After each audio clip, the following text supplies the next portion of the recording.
Good evening, and welcome to What's Your Story? My guest tonight is David Graham. Do you have a BFF, a best friend forever? Think about all the fun that you have had with your best friend. Think about all the wonderful experiences that you have shared together. Imagine waking up one morning and discovering that you had killed your best friend. Imagine the pain, shock, and horror. Then imagine being convicted and sent to prison. My guest has lived that nightmare. Welcome to the show, David. Thank you for having me. Absolutely. David, on May 12, 2005, your life changed forever. What happened? It started out just like any other day. It was actually the last day of my spring semester, senior year. I was a senior at William Patterson University in Wayne, New Jersey, and I took my final. I went back to my dorm. I packed up all my stuff, and I drove home. Home being? Home to East Windsor, Connecticut. Okay. That's where I grew up. Okay. And so that day happened to be the birthday of my girlfriend at the time, her youngest brother, Andrew. And so I picked him up from school that day, and my girlfriend at the time, Melissa, she was moving home from school that same day. And so after I picked him up, we went to, their parents' house where they lived. I picked her up, and then the two of us took him out to, it was like a late lunch for his birthday. And afterwards, we went back to their house, and as I pulled into the driveway, I saw that the car of her other brother, Matt, his car was in the driveway, so he was home.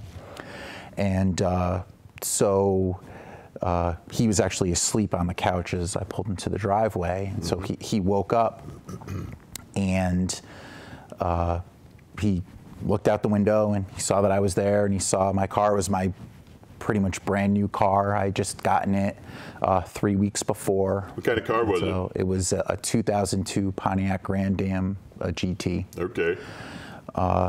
And so he ended up grabbing some stuff out of his room, and he came outside. And at this point, Melissa, she was already in the house, and Andrew and I, we were actually heading into the house. And so he came outside, and he approached me, and I figured that he wanted to drive my car. So I actually took out my keys. I took the keys out of my pocket, and I just sort of put them in my hand just like this, thinking that he would take them and go into the driver's seat to drive it. Yeah. But he didn't do that. He ended up going into the front passenger seat of my car, and I didn't think anything of it. I just thought maybe he was, just tired from, waking up and didn't want to drive. So I got into the driver's seat, and then Andrew got into the back seat behind Matt. And I began to drive. And so I turned down a couple streets, and then I made a right turn onto a Newberry Road in East Windsor. And making that right turn onto Newberry Road is actually the last thing that I remember before my crash. When I lost consciousness, and when I regained consciousness, my vision was blurred, and my ears were ringing, so I couldn't hear anything.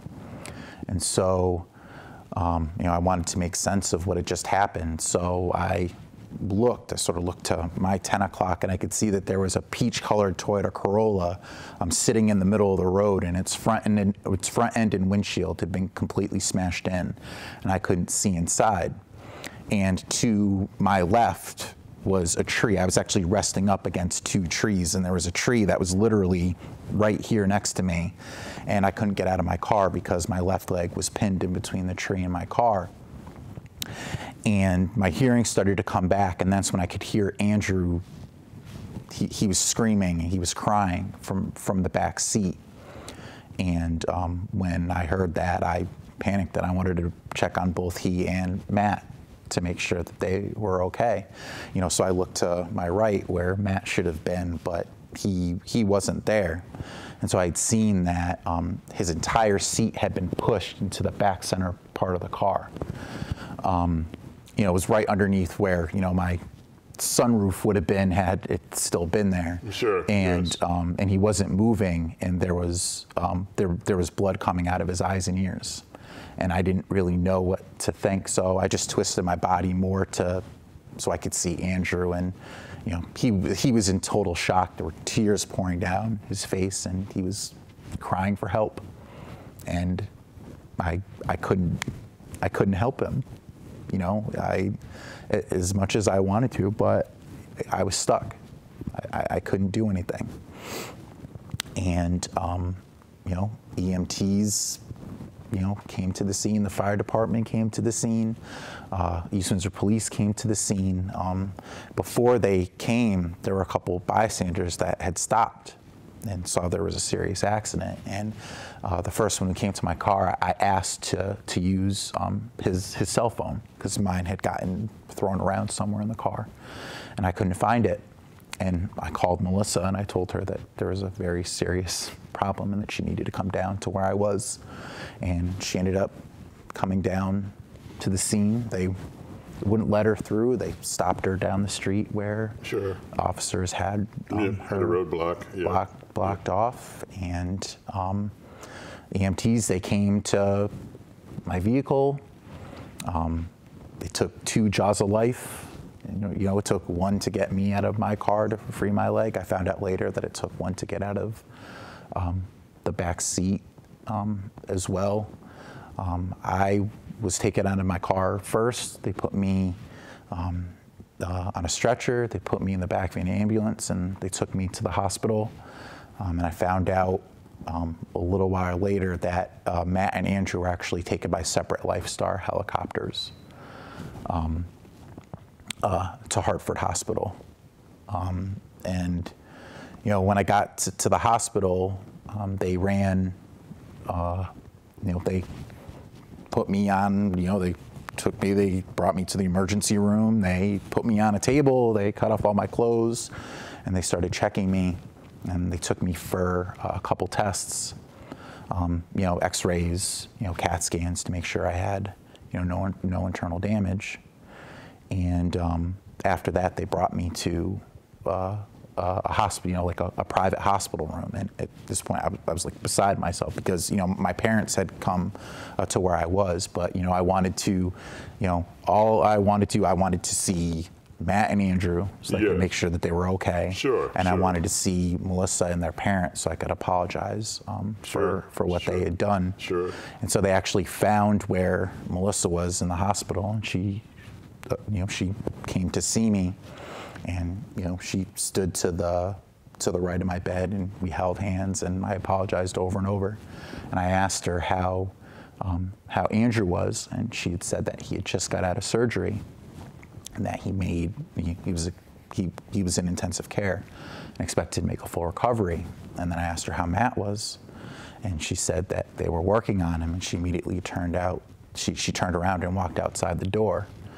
And not even 30 seconds later, a social worker who was working at the hospital that night, she came in to my room, and she sat she sat right next to me, and she had confirmed what Melissa had said, that Andrew, that he, had severely hurt his leg, and that he was in surgery. He had successful surgery, and that he was in intensive care.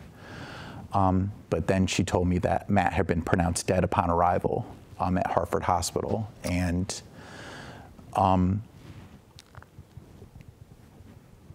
it was probably the most surreal moment of my life, because it was the last thing that I had really expected to hear in that situation, and I just absolutely lost it. And they ended up there. There was, my mom was in the room, the social worker was in the room, and there was a doctor and there was a nurse in the room, like as that all was happening, and they actually had to like strap me down with belts on the bed that I was lying in, and they ended up injecting me with some drug like in my arm, I guess to calm me down, and that's the last thing that I remember from that night. What time of the day was the accident? This was, I believe it was just past 4 o'clock in the afternoon. Just past 4 in the afternoon? Yes. What were the road conditions? What were the? It was from what I remember, it was a perfect day. It was bright, it was sunny, it was warmer, for May. Yes. For a May day. And I just remember the sun was out. It wasn't rain. The roads weren't wet. Nothing. So they gave you something to calm you down, and I would imagine put you to sleep. Yes. And so you slept for a while, I would imagine. Yes. And now you wake up and you're in the hospital. Mm-hmm. Are you still strapped to the bed? No, I was actually moved to a different room. And I have a twin brother, and he had actually flown home from Florida that night, and so he was in that room with me. And my mom was there too. So you come to consciousness, mm-hmm. and what's your thoughts? What hits you? I thought that I was in a dream. I thought that I had just woken up from a really terrible dream, yes. And that I thought that something had happened, but I didn't think that it was as bad as I didn't think it was really bad. I was hoping that Matt was still alive because I could sort of remember that conversation from mm-hmm. The day before, and I was hoping that Andrew was okay. And I quickly came to the realization that it was real and that it really did happen. Now, you had driven home from school that day. Mm-hmm. How long a drive was that? It was it was earlier in the day, so it was probably somewhere between 2 hours and 15 minutes and roughly 2.5 hours. Yeah. Did you have, or Matt or Andrew have any alcohol, or? No. You hadn't had consumed anything at all? No, and it's really, it's interesting because I remember that while we were at lunch, we were at a Ruby Tuesdays in Enfield. And the server came up to us and she actually asked us, what we wanted to drink. Yes. And I actually remember having a conversation with Melissa, just a brief conversation, and just saying, I was over 21, so I was like, do I want to have a drink? And in the end, I decided not to get a beer and to have just the lemonade and water like I normally had. And I only would have had one. I wouldn't have had more than one, but one of the things, especially right after, in the months after, one of the things that I thought of was what if I had had that drink? And then what if, based on one drink, it would have said that my blood alcohol level was over the limit? How different would my situation have been then? And I don't think of that as often anymore, but every once in a while, especially when I go around and when I do public speaking, at high schools, and that thought every once in a while will cross my mind. Now, the place where the accident happened, the intersection or the road, mm-hmm. had there been problems there? Were there lights or stop signs there? It was a straight road. It was the second that you turned down the road, you just kept going straight. And at the very end of the road, there was a stoplight, and it was the intersection of Route 5 and the highway. And so the highway is actually where that was my destination. That's where I planned on. I didn't have a set place that I was going. I was just going to the highway so that we could go for a drive on the highway and then end up, going back to their house afterwards. Now, how long were you in the hospital, David? So I ended up being in the hospital it was a total of, it was 1 week. And so I ended up being in the actual hospital itself for a day or two, and then they actually transferred me to the Institute of Living in Hartford Hospital, and that was like their mental health, their inpatient mental health services, and I ended up being there for a week, and I probably would have been there longer, but what was preventing, I felt that I was ready to leave there after a couple days, but they felt very strongly that I had to tell them that accidents were accidents, that accidents just happened, and that I shouldn't be too hard on myself before I left. And I was feeling the opposite.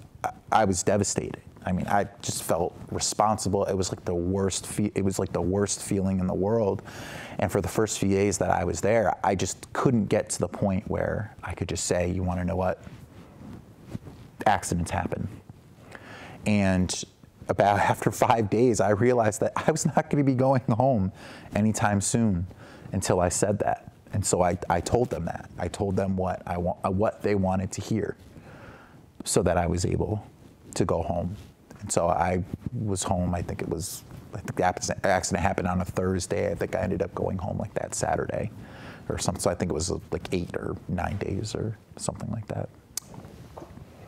The accident obviously was reconstructed by the police, and there was a question of speed. How fast were you going, David? So, and I didn't learn this until much after the fact, but I had learned that after I was arrested, that my car, I guess that it was like all GM model, because it was a Pontiac, and I guess all GM models between like 2000 and 2004, or maybe it was even right up to then, had a little black box under the front left wheel that would constantly record the speed that you were going, and that when there was a crash, that would be knocked offline, and then it would actually store the information that the speed that you were going in that crash. And so I found out that black box said that I was going 101 miles per hour in a 35 mile per hour zone 5 seconds before I crashed. And then it said that I was going 65 miles per hour 2 seconds before I crashed. And so I can't explain why I was going that fast. When I was knocked out, and so I lost memory of what I can't remember what happened after making that right turn onto Newberry Road. So, where I'll never know what exactly happened. I can sort of guess at what happened, sort of the most likely scenario of what happened. And that's basically, what I go with. But, I can't say that with 100% certainty that that's what happened. So you're out of the hospital, you're home. The realization that an accident that you had been involved in caused the death of your best friend. You're now trying to navigate your way through that, and your family obviously is devastated, but the family of the deceased is obviously equally as devastated. They're planning a funeral for their young man, who I guess was at college too. It was his senior year of high school. He was 18. He was 8 days away from his senior prom and about 6 weeks away from graduation. Oh, okay.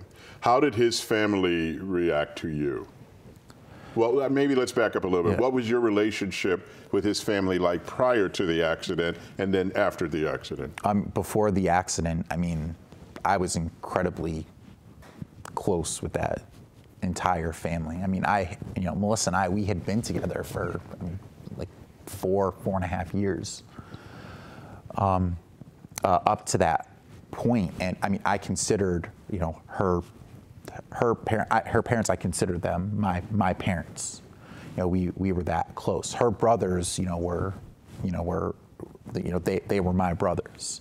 And her entire family, they basically took me in, as one of them, which I fully embraced, because growing up, I never had, an extended family. It was literally just me and my parents and like a couple of my brothers, and that was it. And then, after the accident, it just all like went away. The day after my crash, I actually met with, with their parents at the hospital. The day after the accident, you met with Matt's parents? Yes. Okay. Yep, at the hospital. And, I can't remember how long I met with them. I was in a room with the two of them and my mom. I probably met with them for, somewhere between 10 and 15 minutes. And it was basically in that meeting that, they told me that, any relationship that we had up to that point, that it would just be in the best interest to just not have contact anymore. Just because, of the, police investigations and court dates and lawsuits, that it would just be in the best interest of everyone just to not have contact anymore. And I kind of expected it even going into that meeting, because as I was waiting to go into that room with them, I can remember that Matt's, his uncle, his aunt, and a cousin walked by me as, I was like waiting there. And it was as if I was like invincible. I was like invisible. And so I kind of expected at that point that that's what was going to happen. I'm sorry, did you attend Matt's funeral? I didn't. Did you want to? I mean, I wanted to, but, and actually, the funeral was actually the day after I got home, or it was like, I think it was either the day after or within a couple days after I got home from the hospital. But I wanted to go, but because I mean, he wasn't just my girlfriend's brother. He was one of my best friends. But I didn't want to be a distraction. I didn't want anyone to have any more negative feelings than were probably there on a day that was celebrating his shortened life of 18 years. So I stayed home. Have you been to the cemetery to visit his grave? I have. I used to go often, especially after it first happened. But over the past, I'd say, I don't know, like 7 or 8 years or so, it's been too hard. I wanted to go, and there are times where I'll actually, drive to the cemetery and I'll put like my blinker on, but then I'll just keep going. The last time that I was there was actually 3 years ago. It was on like the 10th anniversary, so May 12th, 2015.